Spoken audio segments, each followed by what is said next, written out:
Шаттықтың арманы. Ертеде бір әсем қалада кішкентай қыз Шаттық өмір сүріпті. Ол мейірімді, ақылды және өте қамқор болған екен. Шаттық бала кезінен медбике болуды армандайтын.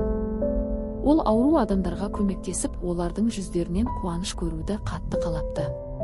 Шаттық әр күн сайын ойыншықтар мен қуыршақтарын емдей отырып, арманына жақындап жүргендей сезінетін.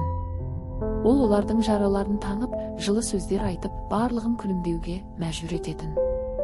Бірақ уақыт өте келе Шаттықтың арманы орындалмай қалды. Мектепті бітіргеннен кейін ол медбике болудың қиын екенін түсінді.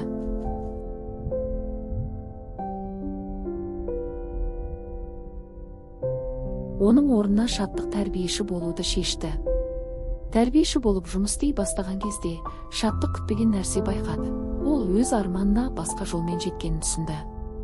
Енді ол балаларға білім беріп, олардың ойы мен жүрегін дамытумен айналысатын болды.